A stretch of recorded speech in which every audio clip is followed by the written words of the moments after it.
भारत सरकार को सवालों के घेरे में खड़ा करने वाला जासूसी सॉफ्टवेयर पेगासस एक बार फिर चर्चा में है। कई देशों की राजनीति हिला चुके पेगासस स्पाईवेयर को इजरायली फर्म एनएसओ ग्रुप ने डेवलप किया है। महज एक दशक के अंदर ये सॉफ्टवेयर दुनिया का सबसे शक्तिशाली स्पाईवेयर बन गया है।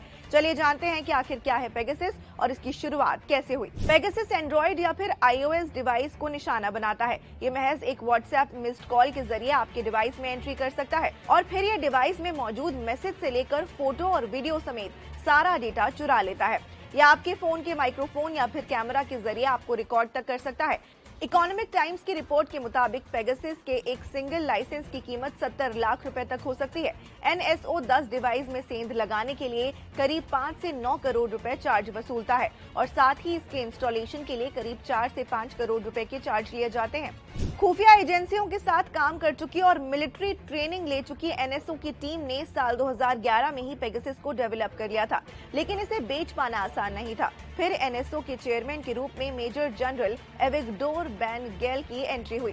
सैन्य अधिकारी होने के चलते जनरल एविगडोर के जरिए एनएसओ और इजरायली सरकार की साझेदारी हो गई। इसके बाद एनएसओ ने तय किया कि वे निजी कंपनियों के बजाय सिर्फ अलग अलग देशों की सरकारों को ही अपना सॉफ्टवेयर बेचेंगे। पेगासस को सबसे पहले मेक्सिकन सरकार ने ड्रग माफियाओं के खिलाफ कार्रवाई के लिए इस्तेमाल किया था, लेकिन बाद में इसे विपक्षी नेताओं और कुछ पत्रकारों के खिलाफ भी इस्तेमाल किया जाने लगा। हालांकि कंपनी का दावा है कि पेगासस को लोगों की निगरानी के लिए इस्तेमाल नहीं किया जाता है, लेकिन दुनिया भर की सरकारों ने इसका उपयोग टारगेटेड लोगों की जासूसी में जमकर किया है। आधिकारिक तौर पर पेगासस के जरिए पहली बार जासूसी का मामला साल 2016 में यूएई के मानवाधिकार कार्यकर्ता अहमद मंसूर के फोन की जासूसी के समय सामने आया था। भारत में साल 2019 में पेगासस का मुद्दा गरमाया था। न्यूयॉर्क टाइम्स की रिपोर्ट के मुताबिक साल 2017 में पीएम नरेंद्र मोदी के इजरायल दौरे के दौरान भारत और इजरायल के बीच करीब 15,000 करोड़ रुपए की डिफेंस डील हुई। इस डील में पेगासस जासूसी सॉफ्टवेयर भी शामिल था।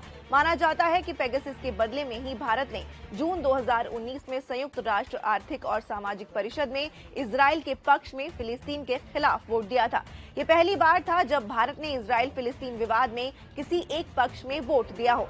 हालांकि भारत और इजरायल दोनों की ही सरकारें जासूसी की बात से इनकार करती रही हैं, लेकिन रिपोर्ट्स के मुताबिक भारत में इसके जरिए कई पत्रकारों, एक जज से लेकर बड़े नेताओं और बिजनेसमैन तक के फोन की जासूसी की गई है। महज एक चिकन फार्म से शुरू हुई कंपनी आज दुनिया की कई सरकारों को हिला चुकी है।